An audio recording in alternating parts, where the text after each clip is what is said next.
Hello everyone, welcome to our Pathshala. I hope you all are doing great. So we have already discussed exercise 4.2 in yesterday's class.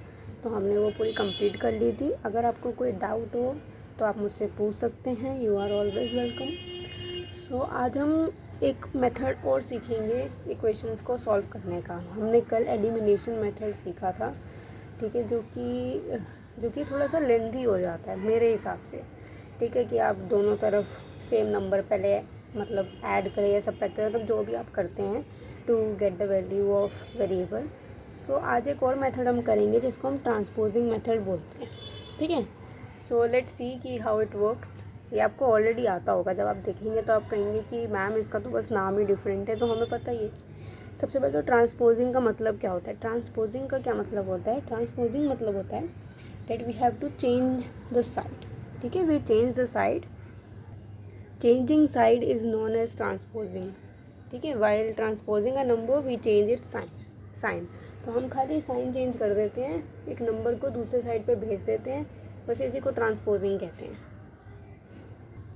Okay, so let me take an equation which is 12p - 5 is equal to 25.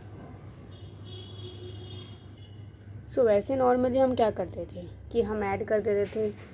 ठीक है, इसमें हम क्या करते हैं, हम करते हैं नॉर्मल मेथड से, एलिमिनेशन मेथड से, कि 12p हम ऐड कर देते 5 बोथ साइड्स, राइट.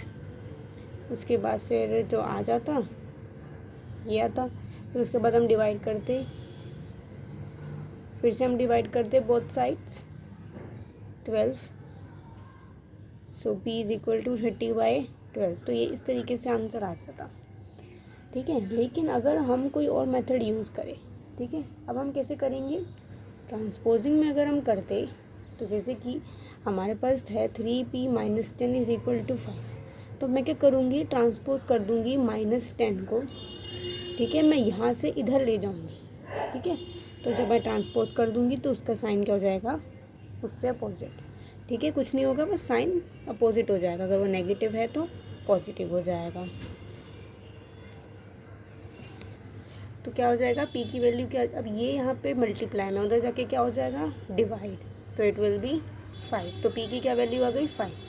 ठीक है, तो इस तरीके से हम इसे सॉल्व कर सकते हैं. ठीक है, ट्रांसपोज करके, ना कि हम दोनों तरफ वो इतना लेंथी बनाने के बजाय हम ये कर सकते हैं कि हम जो नंबर है जिसे हमें हटाना है उसको हम अपोजिट साइड पर भेज देंगे. अगर वो LHS में है तो हम उसको RHS में भेज देंगे, RHS में है तो LHS में भेज देंगे, बस उसका साइन अपोजिट हो जाएगा. अगर वो प्लस हो रहा है तो माइनस, माइनस हो रहा है तो प्लस, मल्टीप्लाई हो रहा है तो डिवाइड, डिवाइड हो रहा है तो मल्टीप्लाई, राइट. ओके, सो मैं अब क्या कर रही हूँ, मैं जो हूँ एक इक्वेशन ले रही हूँ. मतलब हम इस ट्रांसपोजिंग जो हमने अभी सीखा है, मैं उसको अगर रियल लाइफ में देखूँ तो मैं एक इक्वेशन को कंसीडर कर सकती हूँ जैसे कि कोई सीसो. ठीक है, आप लोग पार्क गए होंगे, पार्क में जाके आपने सीसो ज़रूर झूला होगा जब आप छोटे होंगे, या फिर अभी भी झूलते होंगे, कोई बड़ी बात नहीं है. सीसो तो बड़े बड़े लोग भी झूलते हैं. सो अगर मैं सीसो की बात करूँ तो उसमें 2 साइड्स होती हैं, राइट. उसमें वो भी एक तरीके से आप ले लो कि एक LHS होता है और एक RHS होता है. तो मैंने एक इक्वेशन ली, जैसे कि मैंने ले ली x + 5 इज़ इक्वल टू 12. ठीक है, ये उसका जो है लेफ़्ट साइड हो गया, ये राइट साइड हो गया. ठीक है, सीसो का. अब इधर वाली साइड पे x और 5 बैठे हुए हैं और इधर वाली साइड पे 12 बैठे हैं. ठीक है, 12 बैठा हुआ है. तो अभी क्या होगा, अभी मान लीजिए कि जो सीसो है वो थोड़ा एक तरफ से ज़्यादा है, एक तरफ से कम है. ठीक है, अब अगर मुझे इसे इक्वल करना है या फिर सीसो को बैलेंस्ड बनाना है तो मैंने मान लीजिए 5 को इधर मूव कर दिया दूसरी साइड पे. ठीक है, मैंने मूव कर दिया 5 को दूसरी साइड पे, तो 5 उधर जाके क्या हो जाएगा, -5. ठीक है, -5 हो जाएगा क्योंकि वो अपनी साइड से दूसरी साइड पर गया, अपोजिट गया, इसलिए वो -5 हो गया. और यहाँ बच जाएगा सिर्फ x. ठीक है, तो इससे क्या होगा, इससे हमें एक बैलेंस्ड इक्वेशन मिल जाएगी. हमारी जो इक्वेशन है वो बैलेंस हो जाएगी, दस हमारा जो सीसो है वो बैलेंस्ड हो जाएगा. ठीक है, तो इस तरीके से हम इसे जो है रियल एक्शन में लेके आ सकते हैं, जो हम इक्वेशन को पढ़ रहे हैं, समझ रहे हैं. ओके, जैसे कि ये इक्वेशन है हमारे पास 4m+3 इज इक्वल टू 18। ये आपका एग्जाम्पल है, example number 7 in your text book.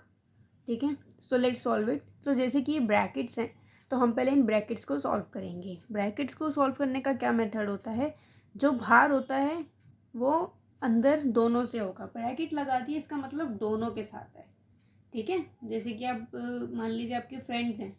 ठीक है, आप मान लीजिए ये आप हैं, ये आपका फ्रेंड है, ये भी आपका फ्रेंड है। ठीक है, ऐसे मान लेते हैं। पहले मानते हैं कि चलिए ये आपका हाथ है और आपने अपने फ्रेंड के ऊपर हाथ रखा हुआ है। ठीक है, ऐसे रखते नहीं कि हाँ मेरा फ्रेंड है, उस तरीके से आपने हाथ रखा है, तो इससे पता चलता है कि आप दोनों साथ में हैं। राइट, अब यही अगर फ्रेंड अगर आप हैं, एक हाथ आपने यहाँ रखा है, एक हाथ इस पर रखा है, इससे क्या पता चलता है कि आप तीनों फ्रेंड्स हैं। ठीक है, इस तरीके से ये ब्रैकेट काम करता है। ठीक है, ये जो 4 है वो इन दोनों के साथ है, दोनों के साथ फ्रेंड है। So 4m means 4 into M means 4m, plus ऐसे ही रहेगा, अगर माइनस है तो माइनस, प्लस है तो plus. 4 into 3 is 12 is equal to 18। 4m is equal to, यहाँ प्लस 12 है, उधर जाके क्या हो जाएगा -12।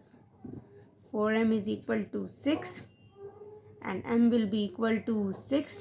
यहाँ पे 4 मल्टीप्लाई में, उधर जाके क्या हो जाएगा डिवाइड। इसको हम रिड्यूस फॉर्म में कर देंगे, we will get 3/2। So m की वैल्यू क्या आ गई हमारे पास 3/2।